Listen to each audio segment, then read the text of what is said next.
Welcome to On the Chain. This is Jeff here with co-host Chip. What's going on, Chip? Man, today is another brilliant day in the crypto space and at large. But you know what, Chip? Today, thought we'd cover some of the crypto wars because every day seems like we're at war. You've got, what is it? You've got got all sorts of things going on, man. XRP, ETH, SOL, BSC. And then with all of that stuff going on, then you've got the SEC. And then the big question that came up, there was this interesting article today, and Elon Musk came out and said he thinks he might know who Satoshi is. So, you know what? Can the real Satoshi please stand up? That's all I want to know, Chip. Where are they at? Actually, I don't really care, but we got some great stuff that we're going to cover today. Whenever you're ready, I'm ready. Let's kick this thing off. Welcome to On the Chain. Funny thing about Elon Musk and who he thinks is Satoshi, it's nothing that a lot of people haven't already mulled around for like the last 6, 7, 8 years. And I actually think it's a lot of good reasoning behind why this particular person would be Satoshi, given the background, given some of the earlier things. But it's a good rationale for it, right? The buddy of mine who got me in, who's a Bitcoin maxi, is absolutely 110% convinced that this person is Satoshi. So could be David Schwartz. Who knows, man? It might be David Schwartz. There's a very high probability chance that it is David Schwartz. But so who do you think? So in this article, he gets into it, and maybe see if I can pull this up. Start with a little bit of the Bitcoin hype, shall we? So Musk first made it clear that he's definitely not the Bitcoin creator when he went on to predict that hyper-secretive cryptocurrency expert Nick Szabo would be the original Satoshi Nakamoto. So if you look at Nick Szabo, more than anyone else responsible for the evolution of those ideas, he claims that he's not Satoshi Nakamoto, but I'm not sure that's neither here nor there. But he seems to be the one more responsible for the ideas behind Bitcoin than anyone else. So, yeah, he's spot on about that. What are your thoughts?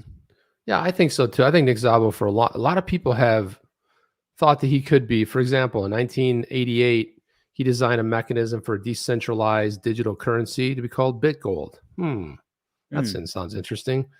And then BitGold was never implemented, but he has been called a direct precursor to the Bitcoin architecture. So in his and by the way, I'm just reading this from the Wikipedia entry, but in Szabo's Bitcoin or BitGold structure, a participant would dedicate computer power to solving cryptographic puzzles. That sounds familiar, Jeff.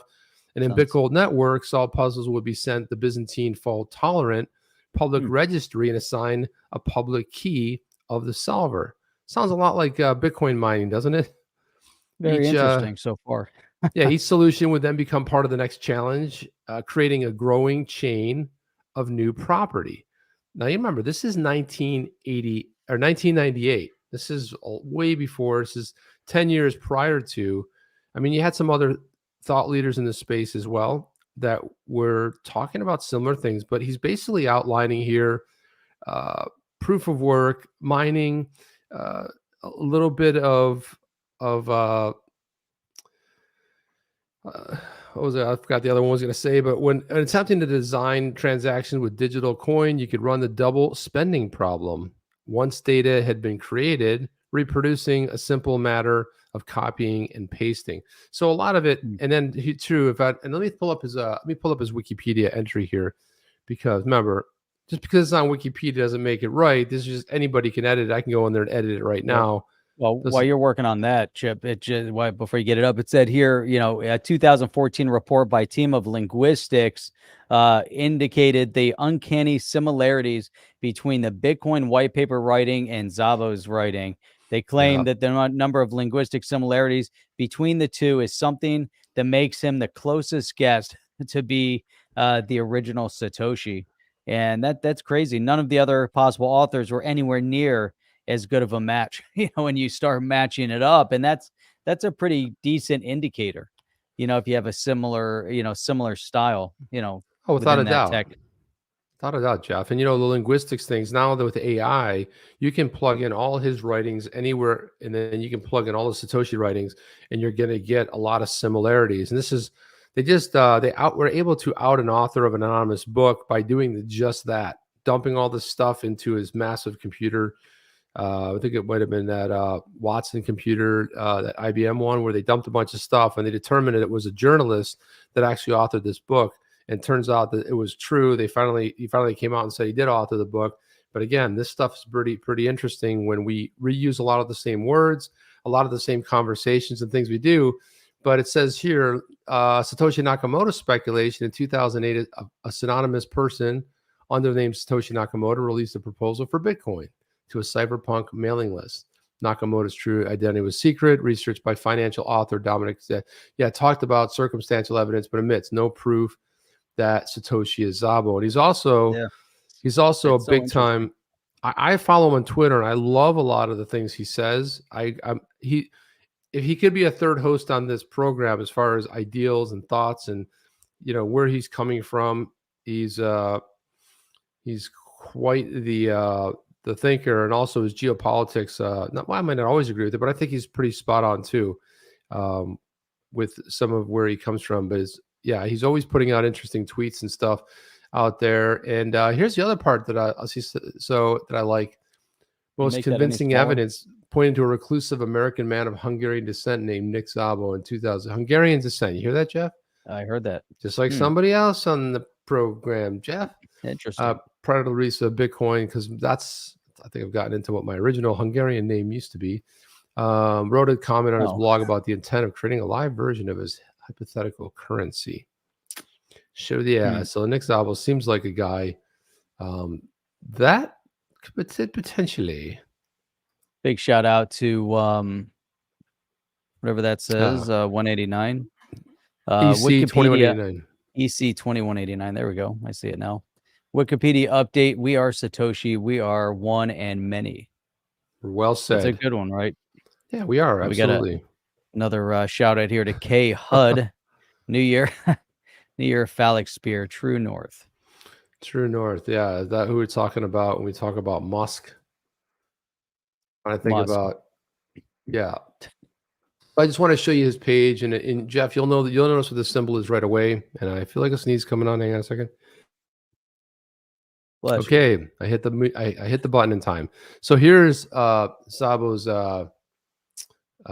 Is this him? I want to make sure this is him first. Yeah, okay, just want to double check. You never know. There's always kind of imitators out there. But Jeff, you'll recognize that symbol right away. Yeah. Right. And the American flag. The American flag, but with the blue stripe there, it's back support of the back the blue. Yeah, it's back the blue. So you can see blockchain, crypto, smart contracts pioneer. And also, it says in fine print here, also known as Satoshi Nakamoto. No, it doesn't say that, but retweet, fave, follow does not imply endorsement. And here's his blog, which is enumerated blog spot. And interesting, he joined in 2014. Because look at the look at this, Jeff. You gotta like this. That's what I'm saying. It's why I love the guy. Here's him replying. Here's his last tweet.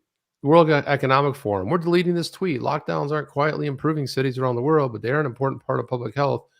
Lockdowns are quietly improving cities around the world, right? So then they had to walk that back, and Nick Szabo says, delete your account and cancel your conference. The earth is not our prison, and you are not our wardens.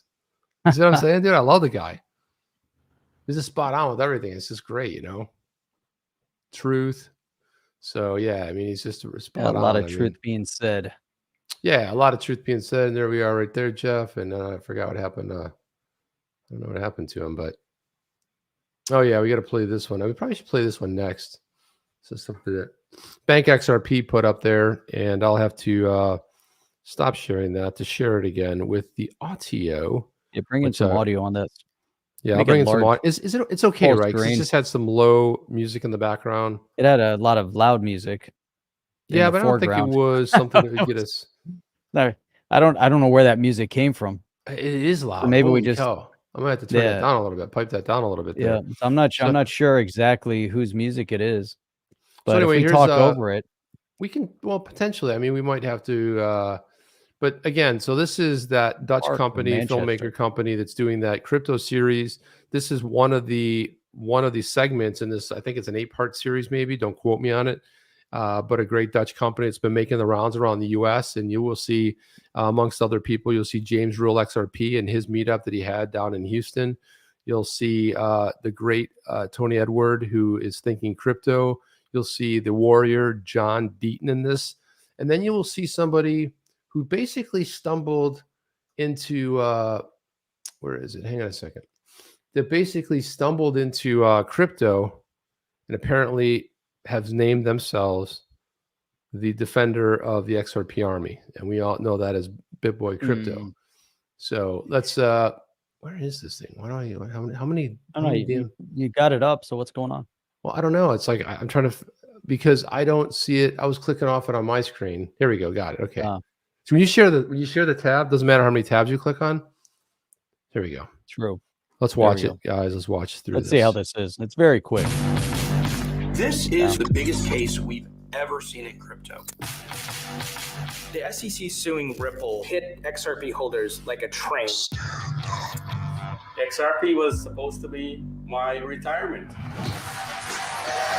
All cryptocurrency holders should be concerned. Someone's got to stand up. I think I'm going to sue the SEC.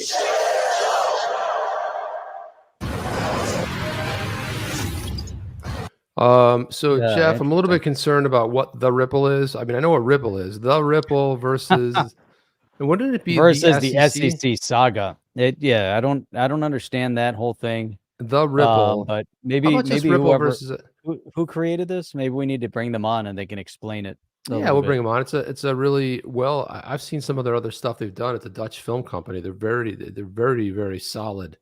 If anything, it could be the SEC. Could be Ripple, and it's not really Ripple versus the SEC. Right, it's really the other way around.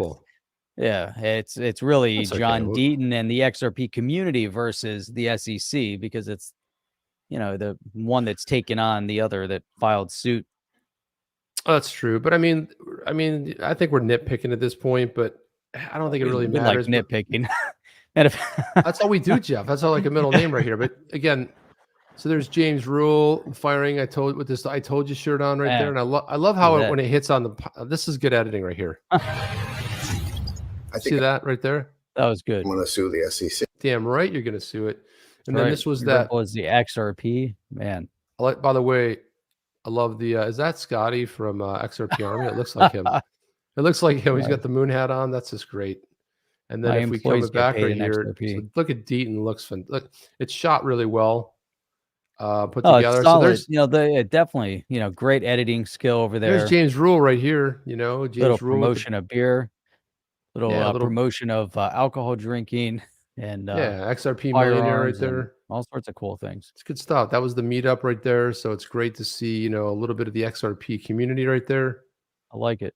There it was right there. Let's look at some of these signs and break them down. Regulation enforcement blows. Smart regulation like the internet in 1996. Ensure American leadership. My employees get paid. What's up? K-Hut, OTC on the critic. You guys were like the two Muppets up in Statler and Waldorf. Statler and Waldorf. Hey, look at that guy right there, Jeff. That's exactly what we are, Jeff. Somebody has to do it, and we decided to be the ones. Right we decided it was going to be us. Who else was it going to be? So this has got to be Jimmy Valley, maybe, because my employees get paid in XRP. I don't know. XRP is not a security in 116 countries globally. Why is XRP a security in the USA? Really good sides, Jeff. Gary G and Carl H. Bye, boys. Bye, boys. And then you got Ripple to XRP as Chevron is to oil. Interesting. Like it. I like it. And look how great Tony looks in this too, man. That's not Tony. That's not Tony. I'm just trying to find it. Look at Tony, man. Look at the lighting. Everything looks fantastic. Solid. They did a great job. I like that little blur in the background. Yeah, definitely it's nice to shoot it across like that. And I'm sure they didn't do the whole thing. You like that angle though? You like that angle where he's kind of talking off to the side of the screen? And I don't. Yeah, but this is that angle so but this is a cut. So you're gonna see. I get it. You're gonna see him talking 3/4. Remember, Jeff, this is what I do. You're talking 3/4. Then you get this far shot right here because you want to show the personality of it. Because when you got that one where it's offset, the 3/4 shot where it's one way or the other talking to the camera, then you flash this one. I doubt the whole interview is done this way. I'd be very. Oh no, I get it, but I'm saying just for this cut for the Oh, I love the preview shot. like this. I love Do the you like shot. this shot for the preview? Yeah, I love the Does shot, it show the especially little. so they shot that Ripple Creek Drive. I like that, and the one of John Deaton looks great too. The one where he's like, see, because you see him here where he says, oh, "Come You on." can tell now. they're engaged. Yeah, Super engaged in the So conversation. he's talking about that, and what do I immediately notice in the background? Red hot sauce right there. Right. Gotta have you gotta have that's got to be Gotta have possible right some there. hot So sauce up there somewhere. some hot sauce in there. Then there's the other shot of where's the other shot of Deaton? There it is. See, there it is right there too. Is that him walking across the street? It's just somebody, Jeff. It's like stock footage or something. How about that? That's gotta be James Rule. It Yeah, might look at the be. XRP. Look at that It's gotta be him XRP on the shirt. flying by in a that's- scooter. Yeah, I'm sure that's him right there. Sweet in the guns. There you Dude, I go. was at Bass Pro Shop today looking at that exact vehicle. Said, how cool would that be? Oh, So it'd be awesome to get one of That's those. all we have in my first- neighborhood, Jeff. Like these golf carts almost run me over on a daily basis. They don't realize that they know they're coming up on me, but I never do until they're like almost like because sometimes you're walking, you step out one way or the other. Yeah. You just Hey get man, flattened by these things. and I want to give a quick shout out to Sam Ross. I think this might even be the first comment from Sam Ross that I've seen fly through here. So thank you for the support and the comment here. And his question is BTC ETH a US only thing? They're not part of ISO 20022 and are not mentioned in any country that is in the ISO deployment phase. What's the deal? Is the BTC ETH a thing on a global scale, or is it just something that happens to be here in the US? I can't really speak for the rest of the world, but I can definitely speak for the US. And I think there are quite a few Bitcoin and even Ethereum maxis running around. What do you think, Chip? Yeah, I was on a stream earlier with Disclose.tv, and they had a Bitcoin maxi on there, and for 45 minutes, all he did was talk negatively about the crypto market. I was like to myself, I know he used to work for JP Morgan in 2014, so I was like, "Is this Jamie Dimon on the line?" I mean, it's just like it was just like negative the whole time, and it's like I think if anything, one of the things that's come out of this is we being advocates of the crypto market. But getting back to the question, I think what's important here is that the ISO 20022.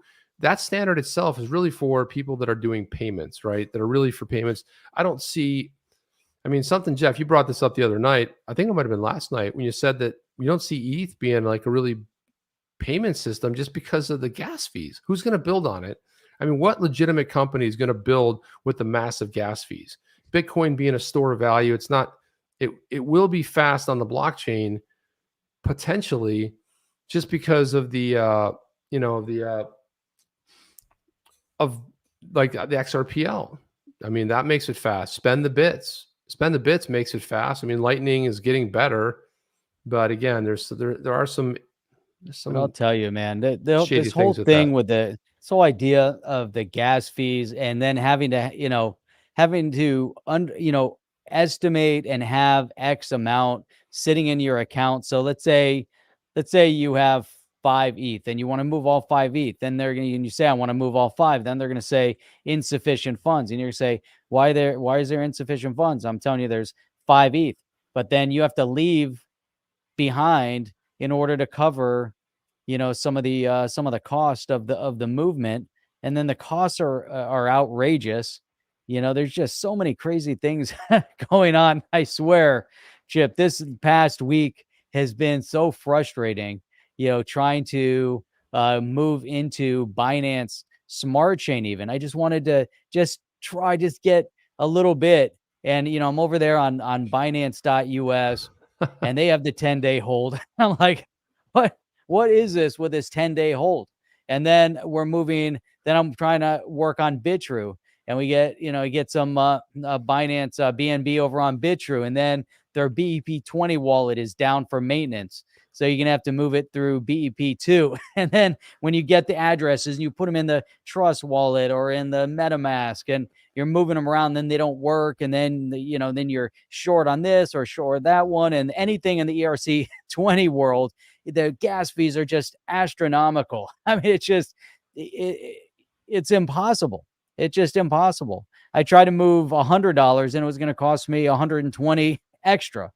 It's going to cost 220. How does anybody exist in this Ethereum world? How is anyone building and working through all these NFTs, working with ERC20s when the gas fees are out of control? Man, It's silly. Am I doing something wrong? maybe I'm doing it completely wrong, and everybody else I think you're doing it right. The right way. The problem is you're doing it right. Everybody else is like, well, just don't complain about it. It's like, well, wait a minute. Yeah. I lost $200, over $200 to move 80. Explain what kind of fantasy world does that make sense? And JV the Great brings up a great point. Nobody's building on ETH or BTC. I mean, aside from maybe the Lightning Network and that There's tons of projects being built on ETH. All the ERC20 projects. Well, there's tons of them. Yeah, but I'm talking about ETH. Well, there are a ton of projects. Yeah, there are a ton of projects like ETH and and all the ERC20 gas fees are ridiculous. ERC, BEP20, yeah, all that stuff is just ridiculous. The problem is maybe it's too big, but I think what Jay's point is that projects that are up and coming, projects that are, to release a token, okay, that's where you go because it's easy to spin it up. But I don't think if you would be best served to create your own blockchain, your own use case and everything else, just attaching it to Ethereum, I don't think is the way anymore. Remember, the ERC20s were just massive. You got the BEP20s now, but just the conversions, the gas fees, it gets to be incredible. With this Solana, working with Solana was actually not so bad. Working with Matic, not so bad, but getting to the Matic, getting and having to bridge.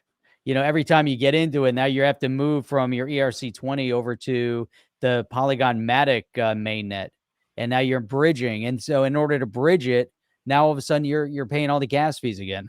So I'm stuck in this endless loop. Trying to do things. And finally, it's just frustrating. So I could see how everyone gets super frustrated. I can't imagine anybody in the mainstream. The only way mainstream adoption of any of these platforms is going to happen is when these different assets are, you don't have ridiculous gas fees and they're easily obtainable on Coinbase, Gemini, Uphold, or one of the bigger exchanges. If anyone has to work with a MetaMask or a Trust wallet and navigate and do all these different, jockeying and whatnot, I don't see it happening for some time, or some of the bigger gains, and these airdrops and establishing trust lines. It's going to be for some people, but for the majority of the people. So I think the majority of the people, when they really want access, they're going to end up going back to financial advisors, and they're going to go to a quote unquote Fidelity or a Coinbase financial advisor and say, hey, trade my portfolio for me. And people are going to, and those, entities are going to be behind the scenes navigating all of this. I was going to say shit. Oh, I just did. Damn it. I just said it, Jeff. Navigating through this, sometimes like not saying it, saying it. So EC2189, thank you for that. He says Bitcoin and Ethereum space is complete Blizzaro world. It is completely bizarro. I got to be honest with you on that. But then also too, I saw another one in here too. This is Evan XRP XLM says Atomic Wallet works good for BNB. You go to Explorer, switch your address back and forth from ERC20, add your BNB and add it. And okay, so that's interesting too. Huh. So maybe that's something. And what about the gas fees? Oh, don't worry. You don't sidestep those gas fees, Jeff. It's like death and taxes, part of like how it works. Yeah. So that's a big issue is, with the ERC20 is the gas. Damn gas fees. It's always been that. Yeah. The damn gas fee is ridiculous. Look at this right here. Algorand, super user friendly. Yeah. Algorand's a pretty awesome project. I've got 5 coins on Coinbase wallet, says Crypto Novice Kim, that I've wanted to move or sell for a few months. But as soon as I go to move out, the gas fees mean that I sell at a loss. Now I don't buy anything sold on ETH. And we've had whales come out and say the exact same thing. Like they're tired of it. There's nothing regulating the space as far as, in other words, usually things are done by supply and demand, right? Somebody comes out and says, well, I'm going to sell this widget for 10, or an NFT for 10 Ethereum. You're like, okay. And then people want to start buying it for 5. Okay. So that dictates the price that, okay, you don't have a market at 10 ETH, but you have a market at 5 ETH. In this scenario here, you go negative, just attempting to recover some part of it. And God forbid Elizabeth Warren gets a hold of this whole scenario. She's going to go ballistic, Jeff. Well, to her point though, some of this stuff makes sense, but let the market decide. We don't need government Exactly. regulators deciding. Look, I mean, this is the whole reason for the move to ETH 2.0, but we've been hearing this for 3 years. They came out and said that 3 years, 4 years, who knows? I lost track. But in 2015, they knew it was just a demo network. They knew it wasn't ready, but it doesn't matter. Sell the hell out of it, Jeff. Sell it's crazy, the hell out of it. Exactly. No, it's just so crazy because now I've got money all over the place, just stuck. I sent this, so a couple hundred there, a couple hundred there, a couple hundred there. You're gonna have to wait till 2.0, Jeff. Yeah, exactly. And all because I was trying to figure out how to get the damn RHT, the reward. What is it? Reward holder token. Reward holder token. And then here's to make matters worse. So I finally get the RHT, right? And I'm sitting on my son's computer. I loaded up the game that's connected to it that says you can play it. I downloaded it, and they're so stupid in their creation because in order to enter the game, they say scan the QR code so you can connect your MetaMask account. I'm like, what kind of insanity is that? So now you have to put MetaMask. What if I don't want it on my phone? What if I only use MetaMask as a browser base? No, you have to scan the QR code. So I'm like, fine. I have mine. I use this stupid MetaMask on my phone, and I go to scan it. Nothing happens. You know who built MetaMask, right? What's that? You know who runs MetaMask, right? Consensus. You know who runs Consensus, right? Your pal Joey Lubin. There you go. It's all connected, Jeff. It's all interconnected. But that game with the RHT, they better get their act together. That really pissed me off because the video looks freaking awesome. If you look at the game and all these NFT games, like I'm trying to navigate. I was telling my son about it. He gets all fired up, and we're going through all this stuff, and even like with the Rev racing game. So I'm just gonna bite the bullet and just lose a bunch of ETH or a bunch of whatever just so I can get him active on the racing game. Yeah, he'll be good on $100. Yeah, well, it's a play to earn, right? Isn't it play to earn? Oh yeah. So, all right. Yeah, so he's going to crush it. He'll rank.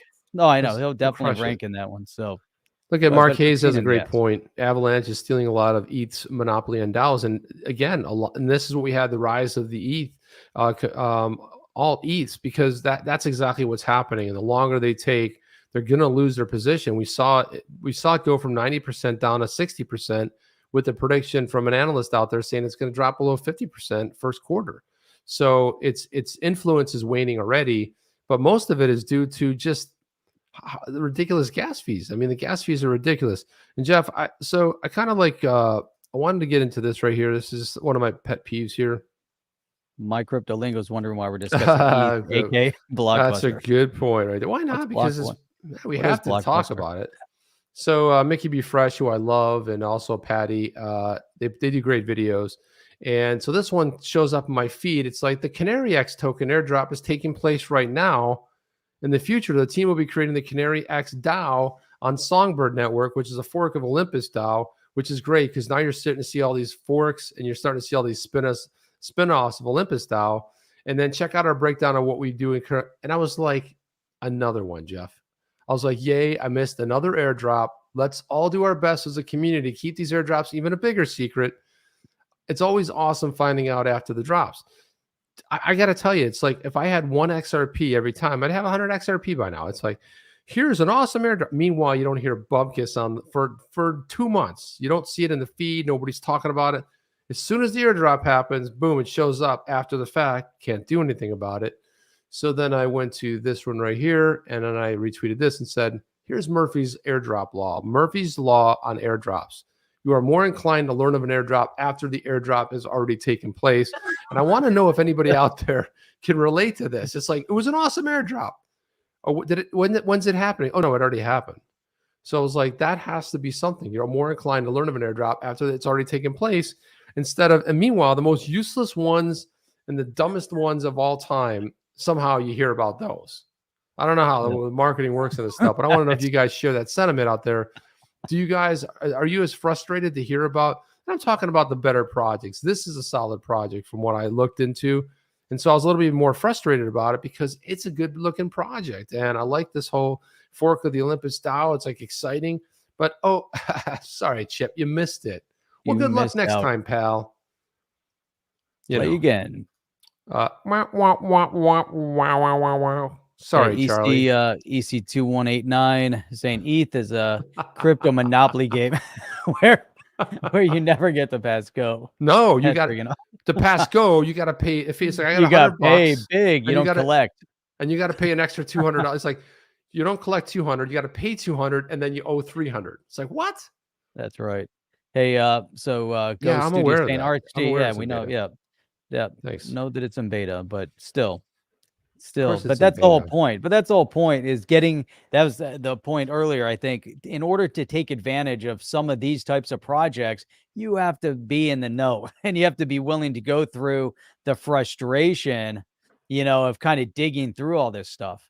And if you can't dig through all of this, most people, they're not going to get into these projects. But these are the projects, I think, that when you go through the aggravation and you can figure it out and you do all the ins and outs, whatever, this is when they do make it, to the next exchange, they go up big. But look at like RHT, even though it's in demo mode, during this week that I was frustratingly trying to navigate, because I couldn't get the money off of Binance. So I'm trying to navigate all the other means of doing it without ridiculous 2-time gas fees with ETH in order to exchange. But I finally figured it out. But then it was too late. Not too late, but RHT went from a potential valuation was 0.001 and moved up a decimal point to 0.01, to a penny. That's what happens, Jeff. Snooze, you lose. But exactly. But that's it, but you go through that and you're like, holy cow, but it's so, it's kind of entertaining, to a point, because of all the things that you have to learn and, figure out as you're going through the process. And then you want to do it again. You're like, oh crap, now I got to go through that all over again. So I actually like some of the comments here too. Some of the comments that people had actually said to this. Let me click. Somehow I stopped sharing. Don't know how, but so Free American Spirit. Yeah, me too. Too many hoops to jump through. And then ISO 20022 says, I know, right? Thought it was up in the ecosystem, but I guess it wasn't.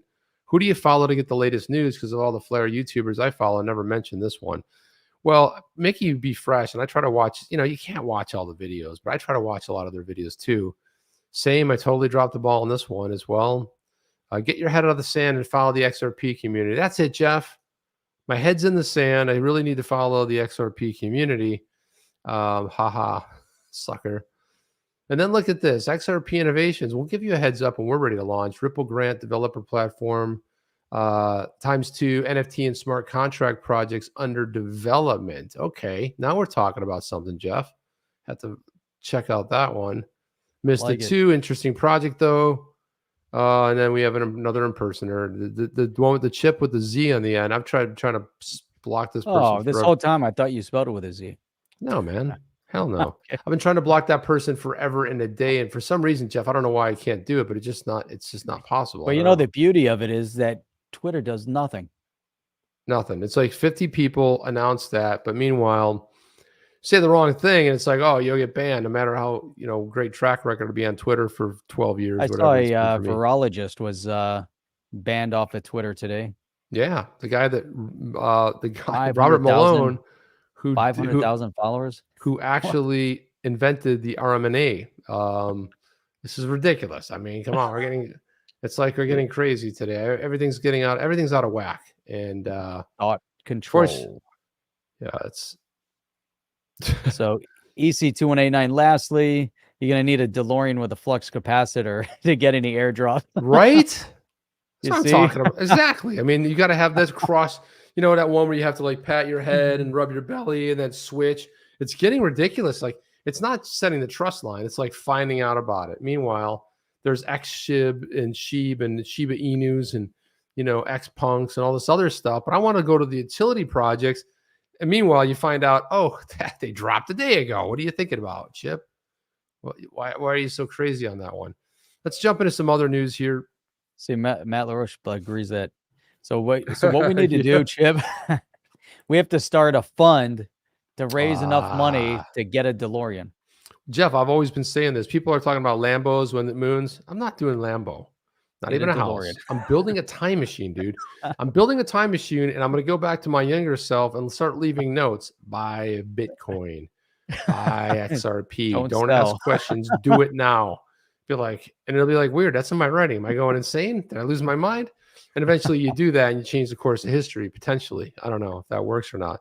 But I want to let's go in this breakdown. JV. This is a good one. It's kind of like reading an encyclopedia, but Ron Hammond, yeah, JV found this one for us, but this is Ron Hammond, Director of Government Relations at Blockchain Association. He's also the author of the Token Taxonomy Act. Worked for Warren Davidson. Yeah, worked for Warren Davidson. And let's go to this. So as 2021 comes to a close, thought it'd be a good to provide an update as to where things stand in the crypto policy in Congress. The tail end of the year included multiple hearings, bills, and teases for what's to come. Here's a thread of what we'll be seeing on the ground in DC. So let me go ahead and click this. Here we go. Let's see this. Yeah, there we go. Not to sound like a broken record, but things are very hectic in DC. Jeff, that sounds like a broken record. That's your favorite phrase, by the way. It is. I love it. Broken record. The last 5 years I've worked on crypto policy. This is the busiest it's ever been. Crypto is the sexy issue for financial services policy, and everyone wants a piece of it, especially Congress. You know what? That's a great point. I like that now it's a sexy issue. It is a sexy issue. Why, Jeff? Because of us, the community. Because you're right. 100%. I think that's something that Ron Hammond should have pointed out, that the reason why it's a sexy issue is only because of the crypto community reaching out and lambasting senators and congressional representatives in mass by the tens of thousands during that infrastructure bill discussion when they tried to cram crypto in. And then this whole debacle going on right now with the SEC, the crypto community has risen up and their voice has been heard loud and clear. And that's why it's become a sexy issue. I got to put this up there. Sean Thompson says, Chip, tell your younger self to buy shares in a fruit company. Come on, dude. I'm not that old. I mean, let's not get crazy all of a sudden. But yeah, you still need to do that. I mean, what am I supposed to buy it from the Howie company? I'll buy some, I'll be part of the Howie test. That's what he's in. It sounds like that's what he's in. I think he's talking about Apple. Different fruit company. It's hard to say. Well, that's another mistake that we can talk about at another time, Jeff, because that's another topic. Sometimes just like Bitcoin, you sell it too soon, and that's kind of what happens. And that's but Apple was a fad. Never was a fad. Strongest company in the world, Jeff. Still a fad. No. It's been a long enduring No, it's fad. not, Jeff. No, it's not. But so as Congress heads into an election year, Jeff, another good point here. Geez, could it be the elections? Do we have that kind of clout that we're like, hey, and all the stuff that people have been reaching out to Congress via the tool that John Deaton put together? Are they suddenly hearing are they starting to feel some of the heat? I think so. They're definitely feeling the heat. There's a lot of political elements that start to come into the picture. Republicans seem confident they'll flip the House. Democrats are fairly sure they'll hold the Senate. I don't think so. No, it's going to be 100 seats for 100 years. But like most elections, it will get divisive quickly. It already has. I mean, it hasn't already. I mean, so typically in an election year, Congress works in a normal business course till around June, July, and then they just coast the rest of the way. Then much of the focus turns to campaigns and messaging for voters. So realistically, Congress has about 6 solid months to work on legitimate policy, and crypto is the top of mind for many. Now, one of the things about Ron Hammond, remember he worked as a lobbyist for Ripple for, I don't know, a year and a half, 2 years, maybe. I don't know. Don't get me. And then before he went to work for the Blockchain Association. So he knows what he's talking about. He's basically been around the space for 5 years, been on the hill. Now, he's somebody that knows that it's heating up, and he's had a lot of the conversations. He knows what's going on. They know they got to pass something. They can feel the unrest, and you're either pro crypto or you're finding your next gig, because that's how it's going to go for the incumbents, or they'll basically be unseated. And then look at Hey, Chip, there was a big question that came through here. Steve Willits is wondering what color your DeLorean would be. It would be yellow, of course.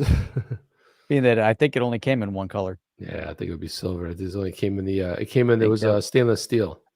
Doesn't mean you can't Right. paint it, Jeff. Paint it lemon That's yellow. probably true. You probably could paint it lemon yellow, like limoncello, lemon yellow. Sean Smith is saying, tell your younger self to work for the SEC so you can legally do some insider trading. Or Congress, too. I think that fits the bill Congress as well. is a lot better, yeah. You get elected into Congress, and everything is good. You get a different healthcare package than everyone else. You get different rules than everybody else. So the last few months of 2021, we saw hearings about the House Financial Services. Hey, good news. Moneybags, not Bob, found you a DeLorean for sale. Oh, yeah. Well, let me know how much. Question number one, you have to find out if it has a flux capacitor. Well, if it doesn't have a flux capacitor, the deal's hang on off. a second, Jeff. I'm hearing a good idea here. Why don't we create a DeLorean DAO, and then we can raise funds and buy that thing, and everybody will have a piece of ownership of it, and they can send us on road trips, and we get it completely restored to its original value. We go on road trips, and then the community decides where we go. That'd be a great idea, especially if that DeLorean was like a... Well, to restore it, I don't think probably the DeLorean costs much, but the restoration is going to be insane. The restoration, especially that flux capacitor, it's going to be tough to outfit with a flux capacitor. I mean, who's building a flux capacitor these days? I mean, really. And then how are we going to get the uranium to power it?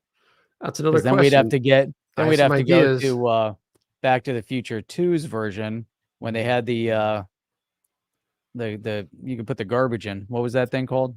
Yeah, it was the garbage-o-matic or something like that. It was some weird name like that. Yeah, but that's just too much. I mean, that doesn't exist.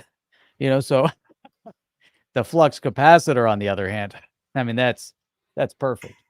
Yeah, I mean, I love the whole idea of flux capacitors. So both hearings varied drastically in tone. For the House hearing, both sides of the aisle were much more open to crypto. Not all, but most. I know what that statement's all about. Now, while there were a variety of reasons for this, a common theme we're seeing is the generational difference. Similar to policy issues like marijuana banking, younger members, regardless of party affiliation, are more open to crypto and are asking us to come in and educate. Educate, Jeff.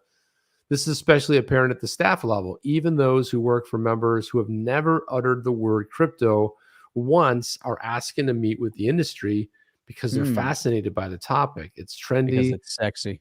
It's sexy, baby. And then it's trendy, and it has an issue that's plenty of policy work to be done. What other reasons would there be, though, Jeff? That's it. Why they're in order. Well, that's it. I mean, they're also looking for some handouts. They want some money. They want to win their next election.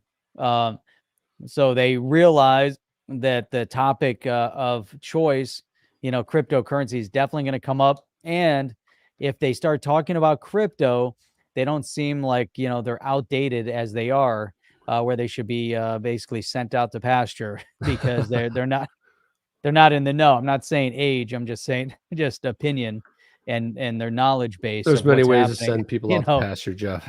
So there's so in this scenario, I think there's a lot to it. They're realizing how much money is in crypto. They're waking up, and like Ron Hammond was saying, in the one prior and number 4, whatever it was, he's referencing how much they work or how little they work. And if you think about it, in Congress, they get voted in, right, every 2 years. So basically they spend a year and a half campaigning and 6 months of work. What a gig. And they get paid $180,000 a year to do that. So. Yeah. And then they retire in 8 years or 10 years with 4.6 million.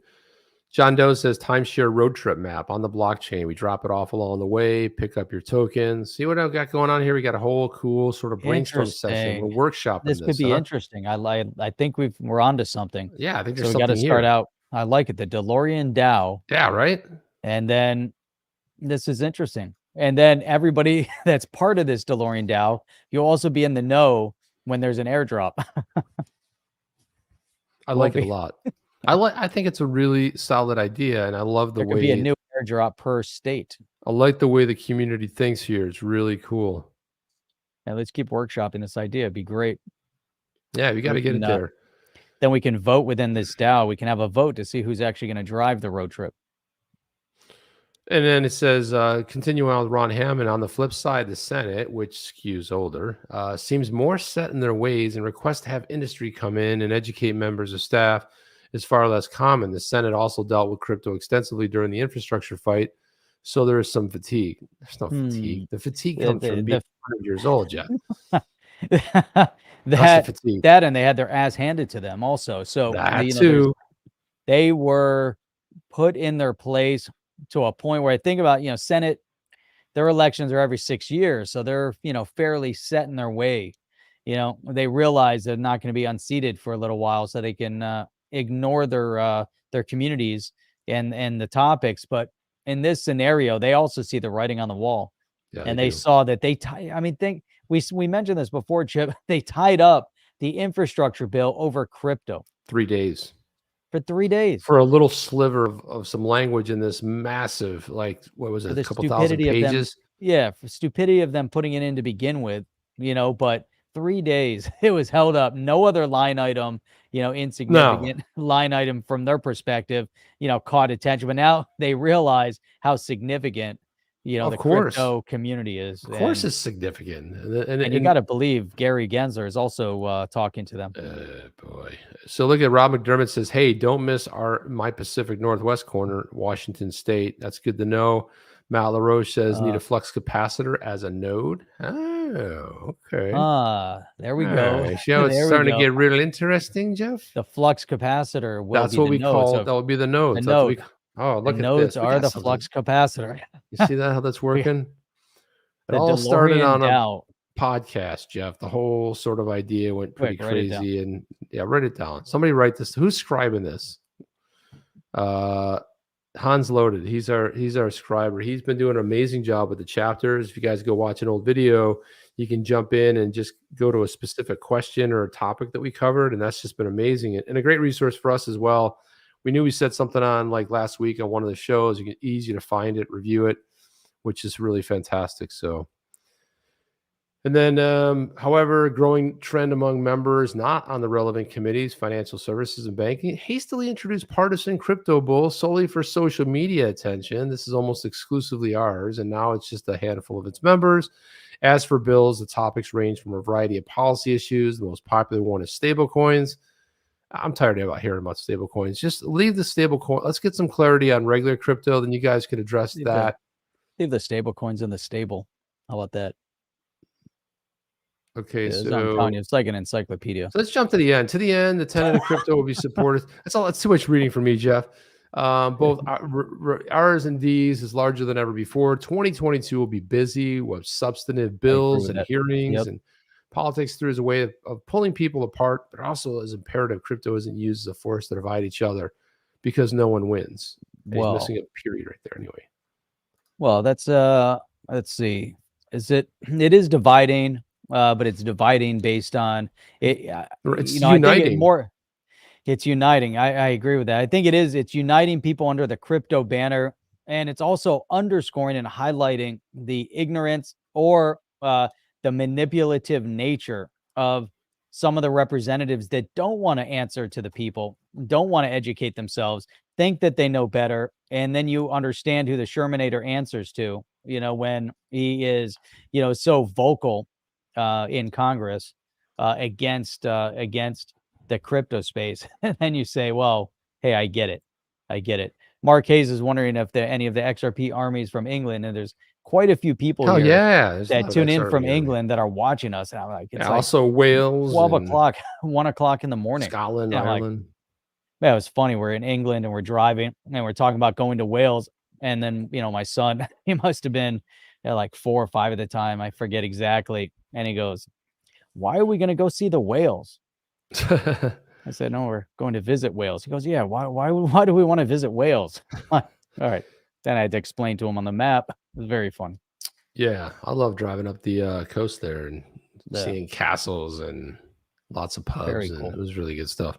So, Jeff, Pubs I and- want to talk a little bit about our channel. I want everybody right now to do something, a request from Chip here. I want you guys to go subscribe to our other channel. I just dropped it in the chat. If you're watching on the replay, go in there. It says follow on the chain, subscribe to our other YouTube channel. We're probably going to do more with this in the next year. We had 2 YouTube channels. One was going to be for short uploads. The other one is the live channel, which you're watching right now. But we have 7,000 subscribers there. We need to get that cranked up to 10, 15, 20,000. And we'll probably be putting some cool stuff up there in the new year. I want to give you a flavor. This video is one that I put together. Yeah, I'll look a little different because the year's gone by, but this is one that I did on January 4th on the other channel in 2021. And since Wow. it's a recap of the year, we're going to put this on. And I'm not going to play the whole video, but I will stop it. But this is the kind of stuff that I miss doing.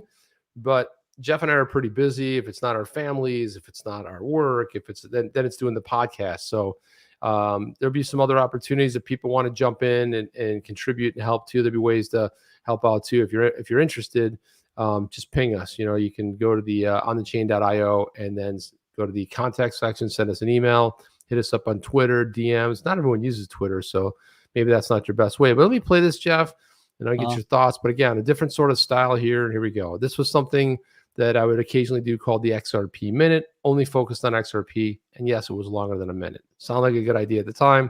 Impossible for me to talk for just 1 minute, but here we go. Very, very catchy. Chip here with the XRP Minute. Welcome to the very first edition of Motivational Monday. And it doesn't really matter if Monday is the day you're watching this or Tuesday or Wednesday. The point of this is that everybody's been a little down in the dumper. Oh yeah, people have been like, oh, the SEC, my God, they're gonna crush Ripple. What's gonna happen, you know, to XRP? It doesn't matter really because XRP is decentralized. Did you ever wake up like 3 a.m., panicked, crazy?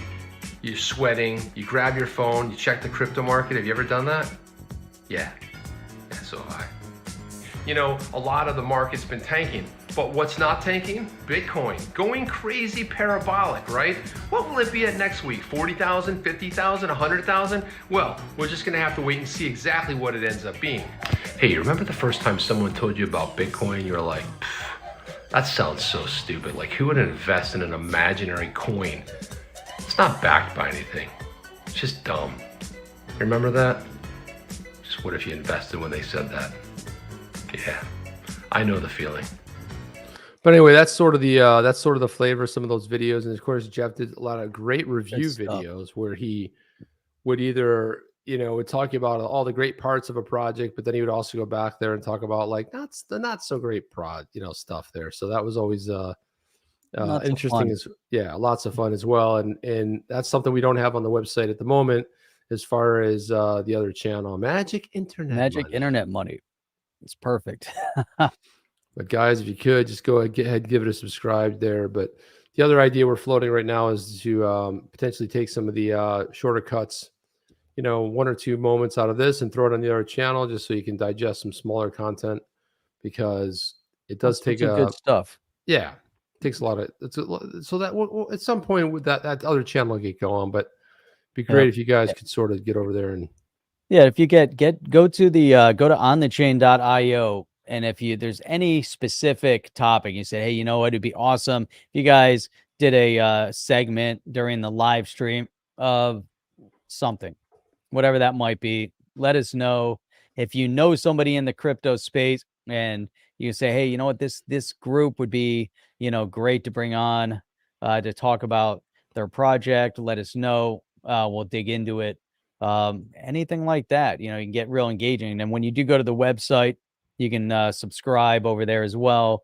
And then it tells you exactly when we're streaming. And Chip, I thought about this, which could be helpful. You know, if there's a way, you know, we show the times that we stream Eastern Standard Time.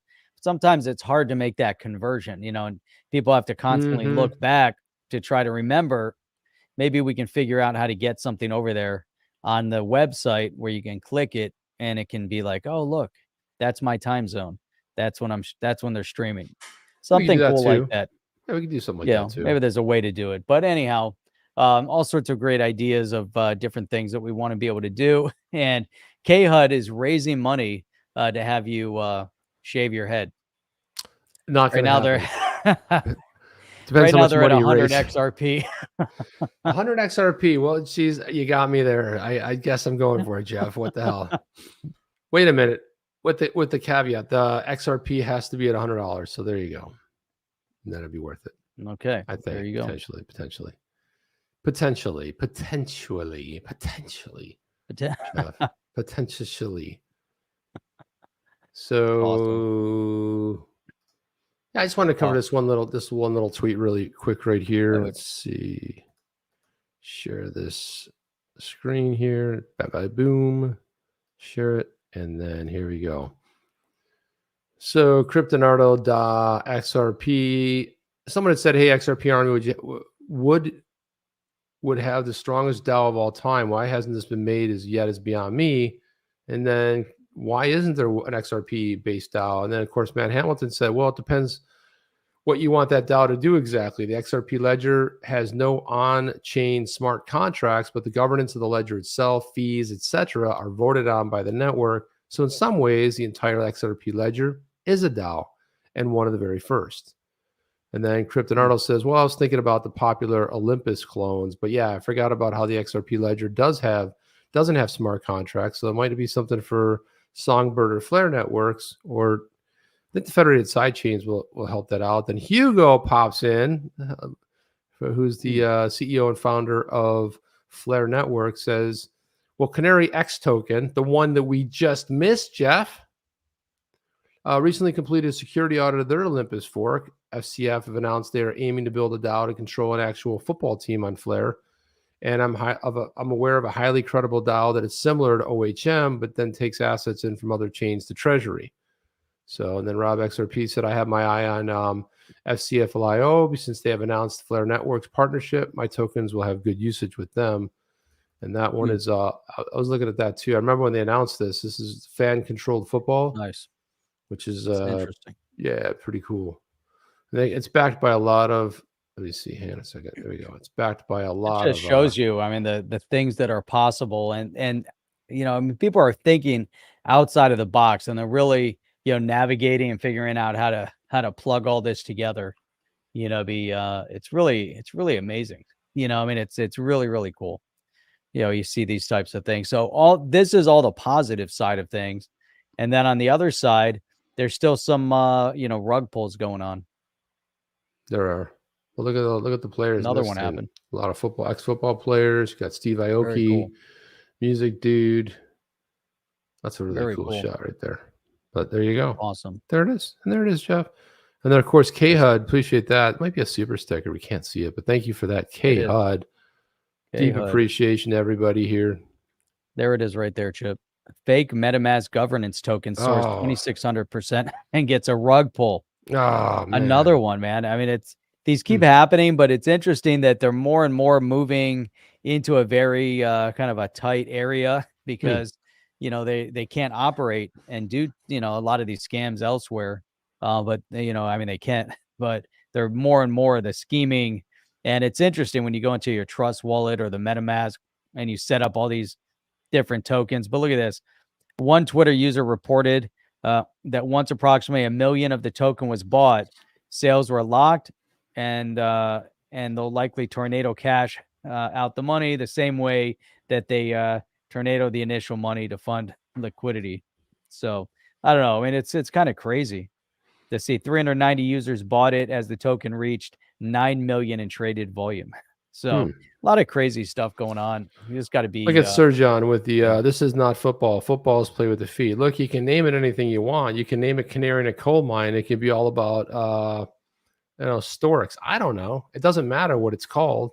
By the way, thanks to the English, we call it soccer over here and got stuck with that. It's like a hot potato. Got handed it. We're the only ones that kept it. Everyone else kept the whole football thing. Yeah, I might have to, for an international audience, mention that it's American football, which is one of the greatest games ever played. So, handball's a different sport. Handball is a different sport. It How sure many is. footy players could fit in the DeLorean? I don't know. That all depends, doesn't I it? think 2. How about Jason Porter said Joe Lubin did the rug pull? Man. Well, anyway, that's all we have tonight. I mean, it's That's awesome. by the way, stuff, tomorrow Chip. night, guys, tomorrow night is the last official show on the chain show for 2021. 2021. Holy We cow, will Chip. officially have had 270 podcasts. We started the podcast show. The show on YouTube's run longer, but the podcast we started the very first. I think it was started on the 2nd or 3rd of January. We did 270 episodes.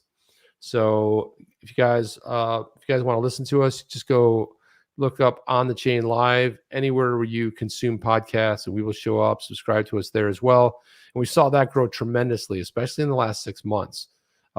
Man, we went from a small little trickle up to, so that was really good to see. Glad, and we wanted to be in multiple places. You can watch us on Twitch. Hello, one person watching us on Twitch.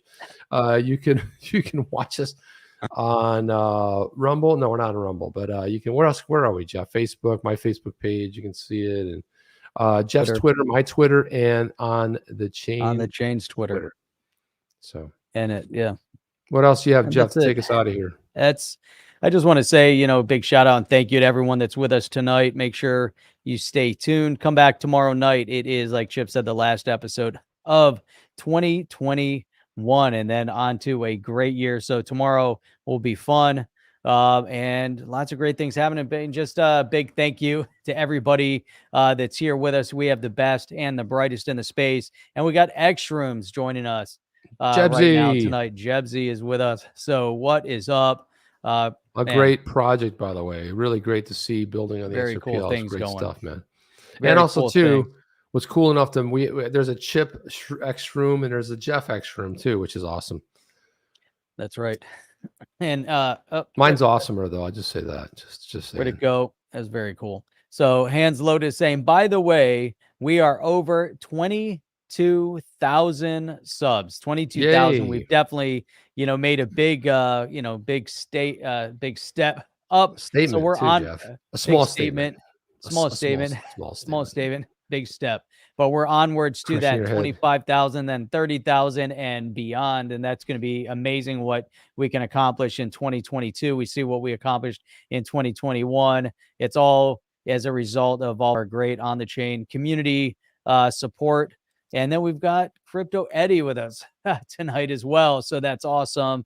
Great to have you on. He's been a big supporter as well, Huge. Jeff. So I mean, last year we were floundering around 5,000K, and Crypto Eddie said to us, "Don't give up, stick with it." So she gave us some words of encouragement, and then 17,000 subs in a year with the slowest growing YouTube channel. Yep. Not bad. I'll take it, Jeff. I'm very thankful for it. It's all good. And then we've got, but 2022 is going to kick ass, by the way. Just letting everybody know, strap in. It's going to be one crazy year, but a really good one in so many ways. That's right. Jim D, OTC going to the moon. When do we get an OTC airdrop? Well, we might have to do our own airdrop. We won't tell anybody, just the people that tune in here. Just like everything else, right. The giant secret. It's like, some weird project is like, it's everywhere. But meanwhile, ones that have utility, you can't find them anywhere, Jeff. It's like you always find out after the fact. Got to be in the know. Got to be in the know. Day late, $1 short, Jeff. And Michael's stoked over here because Fish is streaming live for New Year's Eve. Fish heads. It's really cool. That's very cool. Yeah, well, there's another story too. There was a metaverse. They're gonna do very similar to what they do in New York in Times Square. By the way, the best thing about going to the website onthechain.io and looking up the 4 things we talk about and the 70 things we never get to, because again, look at it as interesting stories that we bird dogged to potentially talk about. We always have way more topics because maybe we want to jump around and see how the flavor of the podcast is going. So it always gives us like options. When you go on a trip, you're going for 3 days, but you bring enough clothes for 5 or 6. Why? Because you want choices. You don't want to be like, well, yeah, when I was sitting at home packing, I thought I wanted to wear that shirt. Turns out I don't. And I can't tell you how many times I bring extra clothes and they never get worn, but I never know which ones are not going to get worn. So, or how about when you're going to your business meeting, you got your suit, you got everything, and you forgot a belt. That's the worst feeling in the world, Jeff. It's the worst feeling in the world. Or you have like the socks, or you grab the socks, they're 2 different colors, or something going on. There's always some weird thing going on, or you're always my God. terrified. Like those shirts, I always bring extra shirts because I typically stain them. So I always take my jacket off. And if you're eating, it's a Dude, the mess. best. I had these dress shoes, really nice dress shoes, and I hadn't worn them in a while. But apparently they had a rubber sole. I'm like, those are going to be perfect for winter. And I had this conference in Chicago at McCormick Place, and we're over there, and we had this huge booth, carpets pristine, everything's nice, and Oh, no. all of a sudden there were like bits of rubber on the carpet, and someone's like, Oh, "Where's all this get rubber?" I'm like, "Who's out. dragging all this rubber around the damn carpet?" And then It more was and more you. rubber, and then all of a sudden someone's like, "What's wrong with your shoe?" I looked down, and the whole sole of my shoe had like broken apart, because we have this, the humidity issue down here in Florida. And Oh, for right. some reason, if you don't wear your shoes, they always get ruined. And then both my shoes were like just disintegrating on the show floor. And I'm like, what the hell do I do now? I thought I had a humidity problem in my closet, Jeff, because everything seemed to be shrinking. It turns out that it was me, and I wasn't shrinking. So I was like, is there a humidity problem in here? Seems to be With the like humidity. some sort of a humidity problem in here, or something like that. So anyway, that happens from time to time. But Anyhow, I think we went over time here. we did, but it Tomorrow was night, fun. Chip, it's always a blast. It's always great to have everybody here with us also. Always a lot of fun, a lot of great things going on. And Hans is saying, where'd it go? Hans said something about Berserker, or Sean Thompson said something about Berserker's got his show and it's coming up next. Yeah, And coming up that's a next, great guys. So don't one. miss it. Yeah, if you don't miss it, search them up. If there's no Drop link it in the available, chat if you guys want you to. can- But yeah, you got it. Berserker, Yeah. great, really a Lots great of fun. time. I will sit there and lurk sometimes just to listen in. Exactly. So I that's don't it, wanna- Chip. I got nothing else until tomorrow, and we'll have a lot more. All right, guys, we'll be back tomorrow. Chip and Jeff out. See you on the next one. Are you down with OTC? Please like, subscribe, and click the bell to be notified when the next video drops.